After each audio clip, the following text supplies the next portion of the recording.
तो अब हम बात करेंगे 1.10 कंजर्वेशन ऑफ एंगुलर मोमेंटम। ये एक सीधा इक्वेशन है जहाँ पे वो डेरिवेशन में क्या कह रहे हैं कि लीनियर मतलब टॉर्क और एंगुलर मोमेंटम जो है ना वो एनालॉगस है। ठीक है, क्या कह रहे हैं? टॉर्क और एंगुलर मोमेंटम ये एनालॉगस है, ये वाली चीज कह रहे हैं। ओके, और कंजर्वेशन ऑफ मोमेंटम होता है ना, लीनियर मोमेंटम आइसोलेटेड स्टेट का कंजर्व रहता है, उसी तरह से कंजर्वेशन ऑफ एंगुलर मोमेंटम भी होता है कि एंगुलर मोमेंटम में भी वही रूल्स सारे लॉज अप्लाई होंगे कंजर्वेशन वाले, conservation of angular momentum. Okay, ये हो गया। अब लीनियर मोमेंटम का उन्होंने फॉर्मूला दिया हुआ है, सिंपल सा फॉर्मूला दिया हुआ है, देखिएगा। उन्होंने कहा है कि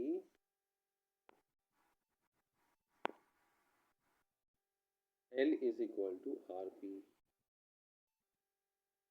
फिर उन्होंने उसको डिफ्रेंशिएट किया है विद टाइम, उन्होंने उसको डिफ्रेंशिएट किया है विद टाइम। जब वो डिफ्रेंशिएट करते हैं तो डिफ्रेंशिएशन का रूल को समझ लीजिए कि d L upon D D D कर दिया, right, D L upon d T. अब इसको कैसे करेंगे, आर और पी को? अब इसमें आर जो है कांस्टेंट है तो उसको बाहर निकाल दिया उन्होंने, है ना, आर को बाहर निकाल दिया है। अब डी पी, अब सेकेंड केस में पी कांस्टेंट है तो उनका सिस्टम यही है कि पी को भी कांस्टेंट बाहर निकालेंगे तो इसके दो पार्ट बन जाते हैं। मैं आपको दिखा देता हूँ, ये फिर से दिखा देता हूँ कि ये आपको परेशान नहीं होना, ये इंटीग्रेशन जब आप चैप्टर सीखेंगे मैथ्स में तो ये दो अलग अलग चीज़ बनी है। एक बार आर को निकाला है बाहर, एक बार पी को बाहर निकाला है। अब D R upon d T velocity होती है और D P upon d T force होता है। तो उन्होंने D P upon d T की जगह फोर्स लिख दिया हुआ है और D R upon d T की जगह वेलोसिटी लिखा हुआ है, तो उन्होंने उसको इक्वेट कर दिया।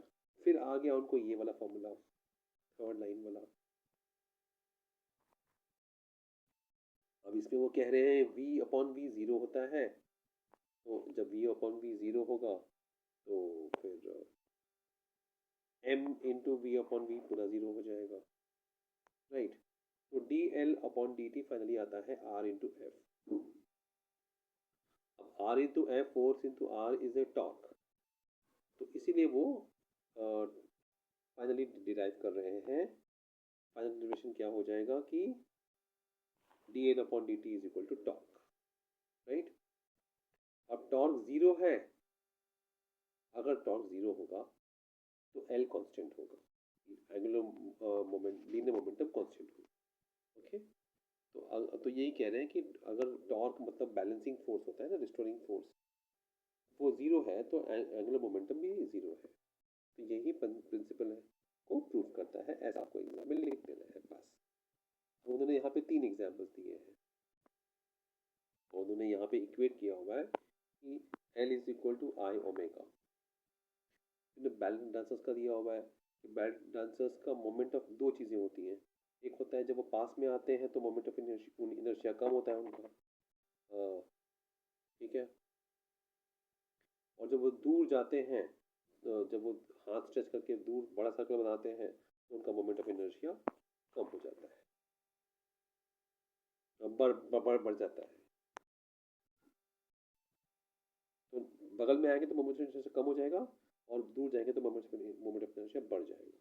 सिमिलरली स्विमिंग पूल में जब वो डाइविंग मार रहा है तो उसका मोमेंट ऑफ इनर्शिया बढ़ा हुआ है, लेकिन डाइविंग मारते वक्त जैसे ही उसने बॉडी को फोल्ड कर लिया तो उसकी फ्रीक्वेंसी बढ़ जाएगी रोलिंग करने की और मोमेंट ऑफ इनर्शिया कम हो जाएगी, है ना।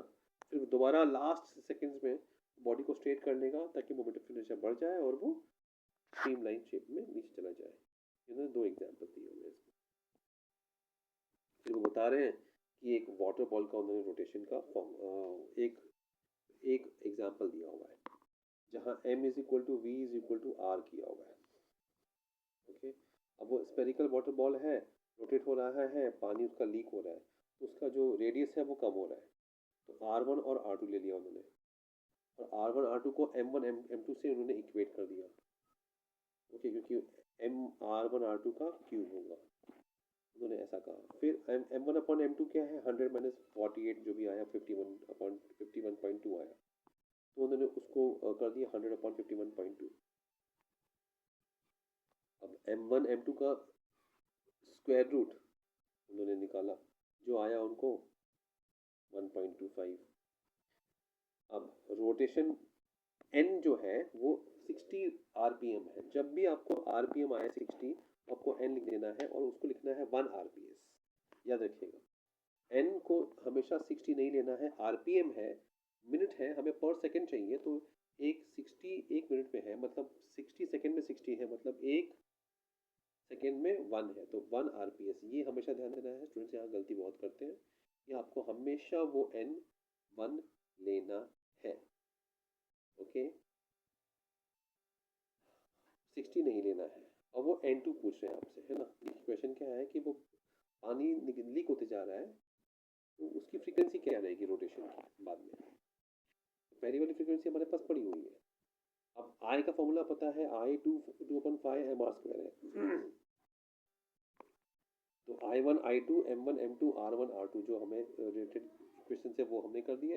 M1/M2 का 5/3 का जो आएगा रेशियो, वो square root square power value वो आ जाएगा, यहाँ पे दिया हुआ है ना, ये ठीक है।